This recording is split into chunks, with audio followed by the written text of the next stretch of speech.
जलसे आम के सदर स्टेज पर बैठे हुए शहर भर से आए हुए मौजूदीन शहर और साथियों, आज मुझे ये कहा गया कि ऐसी बात की जाए जिससे लोगों को हौसला मिले। इस हिस्से में जो आज ये जलसा हो रहा है, कुरैश बिरादरी के जो हमारे भाई हैं वो एक अच्छी तादाद में यहाँ रहते हैं। मेरे एक दोस्त फारूक फैजुल्ला जो किसी वक्त 30 सालों से जो राज कर रहे हैं मालेगांव शहर में सियासत में, उसके साथ रहा करते थे। आज मालेगांव शहर में इलेक्शन के मामलात को लेकर यह आखिरी मरहला चल रहा है। अलग अलग हिस्से में लोग, अलग अलग पार्टी के लोग अपना अपना जलसा रखते हैं। कल हडकू कॉलोनी में जो जलसा हुआ शेख आसिफ का, अल्लाह याद आ गए उसको। आप अगर उसकी तकरीर सुनोगे तो बार बार अल्लाह, अच्छी बात है। कम से कम मुफ्ती साहब के वजह से ये अल्लाह तो याद कर रहे हैं, नहीं तो रात दिन इनको दारू, गांजा, अफीम, चरस, एमडी यही दिखता। ये उनका मैनिफेस्टो में एक बात की उन्होंने कि हम गरीबों को, मजदूरों को घर बनाकर देंगे। मुझको याद है शेख रशीद साहब जब एमएलए बने पहली दफा, तो मर्चेंट नगर में एक मिनिस्टर को बुलाकर रोहिदास पाटिल, इसको बुलाकर टीकम लगाया गया और यह बोला गया कि यहाँ पर कॉलोनी बनाकर, मकानात बनाकर, पक्के मकानात बनाकर गरीबों को दिया जाएगा। रशीद साहब अल्लाह को प्यारे हो गए, आज तक कुछ नहीं। आगरा रोड आज भी मुकम्मल नहीं है। अलग अलग फेज बोलकर रुपया पैसा निकाला गया। मैं ऐसा समझता हूं 3 दफा सकावत होटल के सामने आगरा रोड पर मिनिस्टरों को लाकर वहां पर काम की बात की गई, पर 7 बरस से आज तक वो रोड मुकम्मल नहीं की गई। हम देख रहे हैं 7, 8, 9 सालों से ब्रिज का काम भी देख लीजिए। और लोग कहा करते थे कि शेख आसिफ जो इलेक्शन हारा वो आगरा रोड की वजह से ही हारा, और इंशाल्लाह अभी फिर हारे। बुनकरों से हमदर्दी की बात करने वाला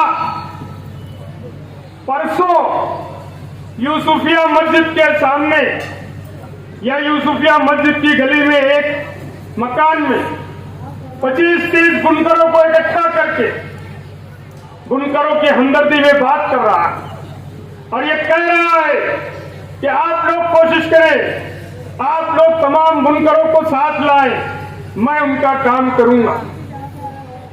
बड़े बुनकर के हमदर्द बुनते हैं ना।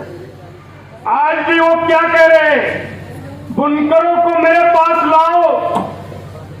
जब इलेक्शन हारे तो तेरे 40-35 याद दिलाई कि तेरे 40-35 चल कर आना होगा। बुनकरों को, कारखानादारों को, सेठ लोगों को, तेरे 40-35 कहने वाला ये शख्स इतने नहीं कहा कि तेरे 40-35 चल कर आना होगा। उसके बाद मैं सोचूंगा खुदा बन गया था क्या? तेरी छाती में हिम्मत नहीं है बुनकरों के बीच जाने की, और अगर हिम्मत है तो इस्लामपुरा नयापुरा के लोगों को तुमने क्या दिया ये बताओ। खुशामदपुरे के लोगों को क्या दिया तुमने, बताओ लोगों को आकर। 1994 में शेख रशीद सदर बल्दिया बने, तब से आज तक 2024 तक इस्लामपुरा, नयापुरा, खुशामदपुरा, बेलबाग कहां क्या दिया तुमने ये बताओ। बिरादरीवाद की बात करते हो। इलेक्शन शुरू हुआ, इलेक्शन शुरू होने से कई महीने कबल उसने अलग अलग हिस्सों में बिरादरी की मीटिंगें ली, अलग अलग लोगों के साथ, अलग अलग बिरादरियों के लोगों को इकट्ठा करके तफरका फैलाया इस शहर में। लोगों को खाना पीना, रुपये पैसे की लालच दी गई और अलग अलग बिरादरियों की मीटिंग ली गई। क्यों? अगर तुम सबको साथ लेकर चलने की बात करते हो तो क्या वजह थी अलग अलग बिरादरियों को इकट्ठा करने की? सबको साथ लेकर मीटिंग करना था ना।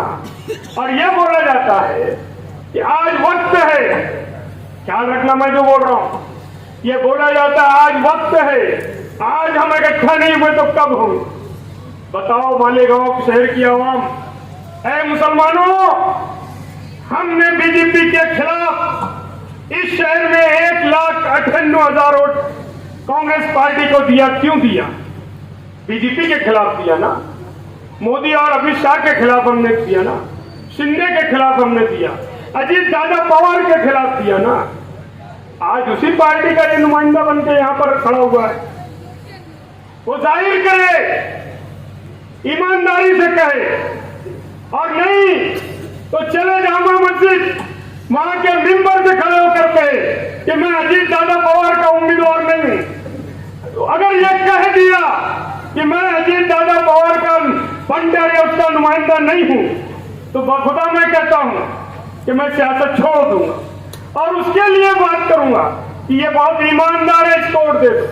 अगर हिम्मत है तो तुम्हारे ही महल्ले में किसी मस्जिद के मिंबर पर खड़े होकर कहे कि मैं अजीत दादा पवार के बोलने पर उम्मीदवारी नहीं कर रहा हूं, है अगर छाती में तो बोल कर बता। कुरैश बिरादरी की जो बात हमदर्दी की करता है, दोनों कुरैश बिरादरियों को बोले मैंने इकट्ठा कर दिया। एक अभी नाम मैंने सुना यहां पर, छोटा बाबू, ये भी शायद कुरैश बिरादरी का। मालेगांव शहर में कुरैश बिरादरी के लोगों को कैसी कैसी तकलीफ आई, क्या क्या दिन देखे उन लोगों ने। ये एमएलए था, इसके वालिद एमएलए थे। क्या किया इन्होंने कुरैश बिरादरी के लोगों के साथ? जब शेख रशीद साहब एमएलए थे तो हमारे हबिया मिंबर हबीब कुरैशी साहब, उनके एक रिश्तेदार शेख नासिर का इंतकाल हुआ एक खेड़े पर। यह कहा जाने लगा कि कुछ फिरका परस्तों ने इसका कत्ल किया है। हनीफ कुरैशी, सईद टाटा साहब, उस्मान चमड़े वाले साहब, हबीब मिंबर साहब और उनके कुछ साथी, वो मुझको बुलाए। शेख रशीद एमएलए है, उसके बावजूद भी मैं उसकी पार्टी के खिलाफ जनता दल का एक्टिंग प्रेसिडेंट था। मुझको बुलाए और पुलिस स्टेशन, यहां तक के नासिक आईजी तक मुझको ले गए ये लोग। क्या नुमाइंदगी की थी उस वक्त शेख रशीद साहब ने, ये कुरैश बिरादरी के लोग जानते हैं। क्या किया था उसने कुरैश बिरादरी के लोगों के साथ? रोड पर अगर दादा भूसे किसी जानवर ले जाने वाले शख्स को मारता है तो उसकी हिम्मत कैसे हुई? इन्होंने ही 5 साल उसको कारपोरेशन में साथ दिया था ना। आज बोलते हैं मुफ्ती साहब के साथी, ये मेयर बने तो दादा भूसे के मरों ने मिन्नत बने। फिरका परस्तों को साथ लेकर इन्होंने 1999 में निहाल साहब को शिकस्त दी। आज जिस फिरका परस्त पार्टी उरूज पर है बीजेपी, ये उसकी पूरी मदद के लिए है। मालेगांव शहर में हमेशा बीजेपी अपना उम्मीदवार खड़ा करती थी। आज इस दफा इस इलेक्शन में बीजेपी ने अपना कोई उम्मीदवार खड़ा नहीं किया। क्यों नहीं किया? सिर्फ एक शख्स मुफ्ती इस्माइल को गिराने के लिए ये बोला कि मैं हरा झंडा लेकर असेंबली में जाऊंगा। क्यों भाई? कभी किसी शिवसेना के लोगों को भगवा झंडा ले जाते देखा है क्या? सिर्फ इसलिए ना कि लोग मुझको पहचाने, मुझको जाने कि मैं एक मुसलमान हूं, इसके लिए ना। लेकिन मुफ्ती साहब को हरा झंडा ले जाने की जरूरत नहीं पड़ेगी। उनका रुतबा ही बताता है ये मुसलमान है। तुम्हारे जैसे कोई जरूरत नहीं पड़ती। ऐसा है कि लोग समझने में भी गलती कर बैठते होंगे कि ये मुसलमान है कि क्या है। शक्ल सूरत देखी है ना। ये बोलने लगा यूसुफ की प्रेम चोपड़ा। मगर मैंने एक फिल्म में एक आदमी को देखा था, हीरो को, उसके कान बड़े वो बंदर जैसे। मुझसे कहा गया कि तुम सुन्नी हो। बिल्कुल मैं सुन्नी हूं, मुझे फक्र है मैं सुन्नी हूं। बोले फिर इनके स्टेज पर सियासत कोई मसलक नहीं होता, कोई मजहब नहीं होता, कोई धर्म नहीं होता। मुफ्ती इस्माइल जो है देवबंद जमात से ताल्लुक रखते हैं। हम जो है अहले सुन्नत वल जमात से ताल्लुक रखते हैं।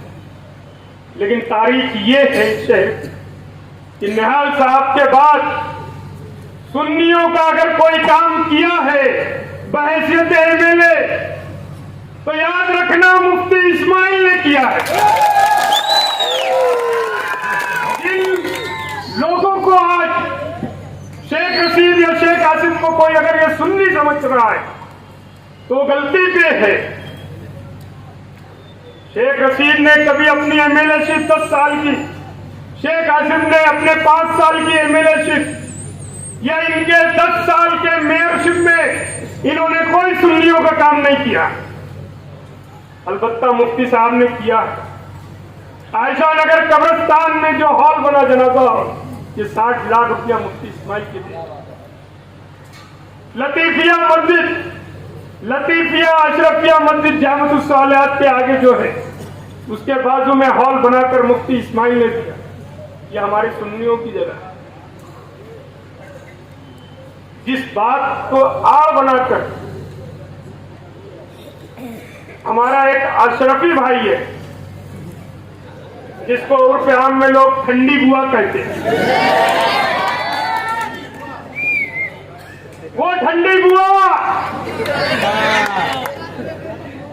जो कभी मुस्तकिल मिजाज में रहता, अभी नाटक किया मुफ्ती साहब को देखने जाते। तू कहां रोता है, कहां क्या उतरता है, ये मुझको मालूम है। ये ख्याल रखना।